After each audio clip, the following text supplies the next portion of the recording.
हिंदुस्तानी फजाइया की ताकत में जबरदस्त इजाफा होने वाला है। हिंदुस्तानी फजाइया को यहां पर तीसरा एयर बेस मिलने वाला है। न्योमा एडवांस लैंडिंग ग्राउंड को अपग्रेड करके एक नया फाइटर बेस तैयार किया जा रहा है। 2.7 किलोमीटर लंबा ये रनवे पूरी तरह से कंक्रीट का होगा। रनवे के साथ दीगर काम 20 से 22 महीने में, यानी 20 से 22 महीने में मुकम्मल कर लिया जाएगा। मान के चलें कि 2 साल। आज वजीर दिफा राजनाथ सिंह कई प्रोजेक्टों का इफ्तिताह और संगी बुनियाद रखने वाले हैं। इन प्रोजेक्ट में तवांग जाने वाले रूट पर 500 मीटर लंबे ऑल वेदर टनल भी शामिल है। और हमारे साथ मोरूप जुड़ चुके हैं ज्यादा जानकारी के साथ सीधे ले से। मोरूप, ये जो तीसरा एक फाइटर एयरबेस मिलने की बात सामने आ रही है, हालांकि उसमें समय लगेगा, उसका काम शुरू होना है अभी, उसके कंप्लीशन में तकरीबन 2 साल लगेंगे। लेकिन ये हिंदुस्तानी फजाइया के लिए, यानी जो एयर इंडिया है, इंडियन एयरलाइंस जो है, तो उसमें जो इंडियन एयरफोर्स के लिए कितना कुछ ये मुफीद होगा, चूंकि इंडियन एयरफोर्स को वहां से एक बेस मिलने वाला है जो फाइटर बेस होगा, लेकिन इसमें 20 से 22 महीनों का वक्त बताया जा रहा है। अगर स्ट्रैटेजिक पॉइंट से देखा जाए तो ये कितना अहम साबित होने वाला है?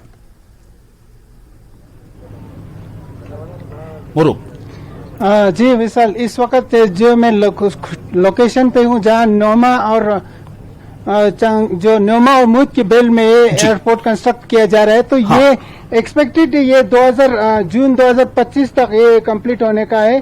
और इस वक्त जो यहाँ जो हिमांग के चीफ इंजीनियर ब्रिगेडियर खरखरे साहब है, उसी तरह यहाँ प्रोजेक्ट डायरेक्टर मैडम, काफी बीएओ के ऑफिसर रहे। तो ये जो ईस्टर्न लद्दाख में जो हमारे इंडियन एयरफोर्स का बेस बनेगा, और ये हाँ। जो ईस्टर्न लद्दाख में जो आर्मी की जो यहाँ सेटअप है, उसके लिए बहुत कारगर साबित होगा।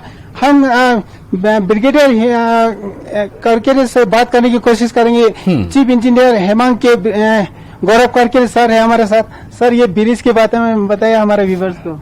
ब्रिज ये तो एएलजी हो रहा है इनॉग्रेट, यहाँ हवाई अड्डा बन रहा है, जो हमारे एयरफोर्स के साहब आ रखे हैं, एओसी साहब, एओसी हांडा साहब। एंड एएलजी बनाने का उद्देश्य ये है कि जो आर्मी की या आर्म फोर्सेस के लोग हैं यहाँ जल्दी पहुंच सकें।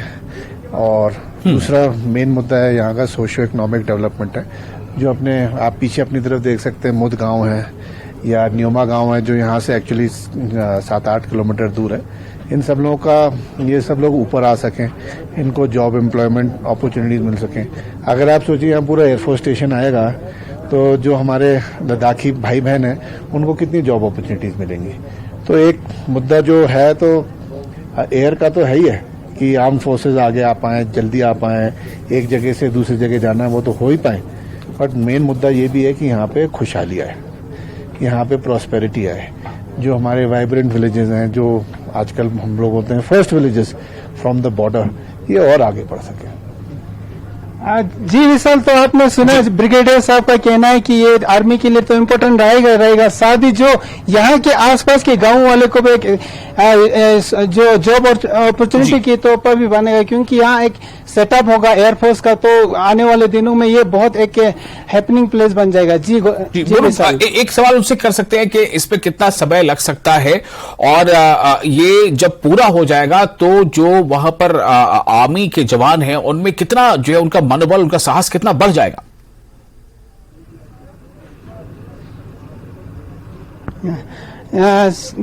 I will ask again sir, ये कितना समय लगेगा, और जो यहाँ ईस्टर्न लद्दाख में जो आर्मी पोस्टेड है उनकी मनोबल के लिए कितना फायदेमंद साबित होगा, क्योंकि यहाँ एयरपोर्ट बनने में? बिल्कुल, अगर फ्यूचर में हो सकता है यहाँ पे सिविल एयरक्राफ्ट भी लैंड कर सके, हो सकता है आप देख रहे हो वहाँ पे छोटे बच्चे हैं, जब तक ये थोड़े से और बड़े होंगे तो हो सकता है यहाँ से दिल्ली तक फ्लाइट ले लें। ये तो हमारी सोच के ऊपर है।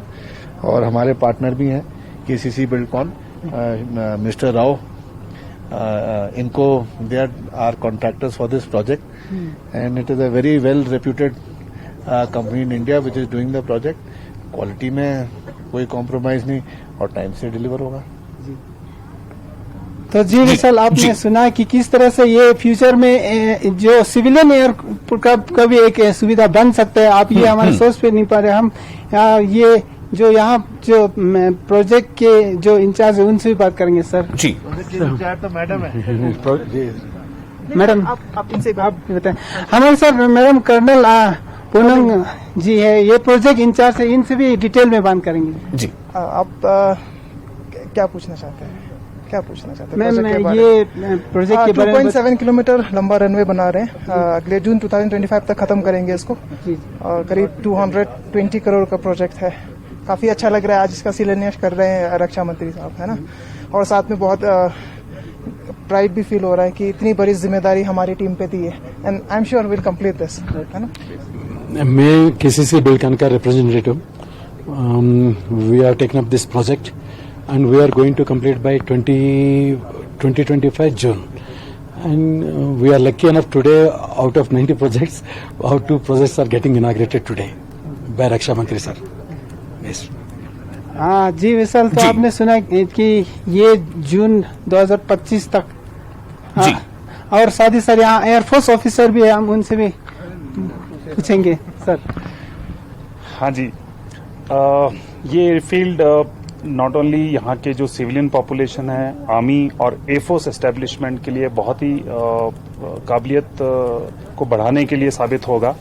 और जैसा कि ब्रिगेडियर गर्की ने बताया कि जब यहाँ पे एयरफील्ड पूरा तैयार हो जाएगा तो सिविल एयरक्राफ्ट भी यहाँ पे लैंड सकते हैं, तो यहाँ पे जो सिविल पॉपुलेशन है उनके लिए भी काफी अच्छा साबित होगा ये।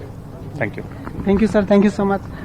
तो वैसे इन्होंने भी बताया कि किस तरह से ये फ्यूचर में एक सिविलियन एयरपोर्ट के तौर पर भी देखा जा सकता है। तो ये जो ईस्टर्न लद्दाख में जो खासकर ईस्टर्न लद्दाख में रहते हैं उन सिविलियन के लिए बहुत फायदेमंद साबित होगा। जी विशाल। बिल्कुल मौरूफ, बहुत शुक्रिया आपका तमाम जानकारी के लिए, बहुत विस्तार से दर्शकों तक ये जानकारी पहुंची है। तो न सिर्फ ये कि जो फाइटर एयरबेस बनने से जो आर्मी का मनोबल बढ़ेगा, देश के जो प्रहरी है, सीमा पर जो प्रहरी हैं, उनका आत्मविश्वास, उनकी मजबूती बढ़ेगी और इससे देशवासियों को भी सुरक्षा का एहसास बढ़ेगा। साथ ही साथ वहां के लोगों के लिए ऐसा हो सकता है कि जो सिविल जो एयरलाइंस हैं उसकी भी शुरुआत हो जाए, ऐसी भी जो है वहां पर आशा व्यक्त की गई है।